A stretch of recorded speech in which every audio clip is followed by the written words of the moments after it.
Les éco-gestes. Un geste pour votre consommation, un geste pour la planète. Nous partons aujourd'hui à la rencontre d'Yvette pour voir comment faire des économies sur le chauffage collectif. Les éco-gestes sont des petites actions du quotidien qui nous permettent de réaliser des économies d'argent et d'énergie tout en réduisant notre empreinte écologique. Des bonnes habitudes à prendre. Ces éco-gestes ne sont pas compliqués à mettre en place, mais mis bout à bout peuvent nous permettre de faire des économies et un bon geste pour la planète. Bonjour Yvette. Bonjour Nabil. Alors merci de m'accueillir chez toi. Là l'idée avec toi, c'est que l'on puisse parler aujourd'hui du chauffage collectif et de ce qu'on peut faire pour faire des économies d'énergie sur ce poste de consommation très important.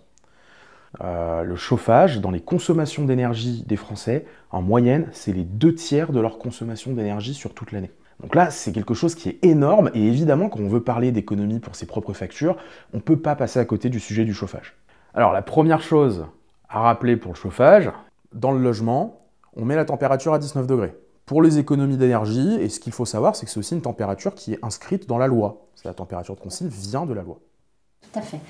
Je suis d'accord avec toi, mais dans certaines pièces, on n'a pas besoin des 19 degrés, notamment dans la cuisine, où il y a un réfrigérateur, ça ne nécessite pas que l'on chauffe la cuisine à 19 degrés. On peut baisser un petit peu ce thermostat.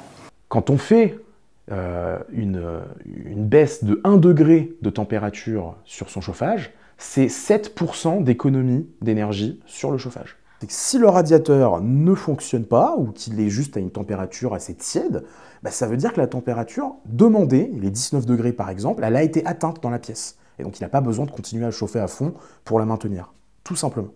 On évite de mettre des vêtements, des serviettes dessus, même si on sait que ça peut les faire sécher plus vite. Et on évite autant que possible, quand on a l'espace, de mettre des meubles devant. On lui laisse la place pour dégager la chaleur correctement.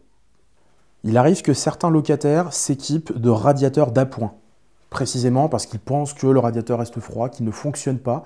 Et donc ils se disent, je vais mieux contrôler mes consommations d'énergie, puisque le radiateur d'appoint, je le branche, je le débranche. Mauvaise idée. Très simple. Et quand ils vont prendre un radiateur d'appoint, ils vont aggraver très fortement leur facture d'électricité, et ça consomme beaucoup, ces appareils-là. Et en plus de ça, ils vont continuer à payer les charges collectives du chauffage collectif. Alors, je t'ai expliqué qu'on avait donc ces grilles de ventilation qui fonctionnent dans le logement. Même si elles existent et qu'elles font leur travail, ça n'empêche pas qu'il faut continuer à aérer le logement tous les jours en ouvrant les fenêtres.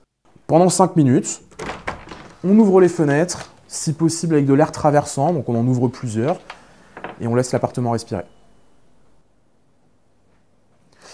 Alors évidemment, quand tu ouvres, tu coupes le chauffage. Oui, toujours. Et donc cette fois, c'est à 0 qu'on met le radiateur. Merci Yvette. Les éco-gestes. Un geste pour votre consommation, un geste pour la planète. Retrouvez toutes nos astuces dans votre espace locataire en ligne.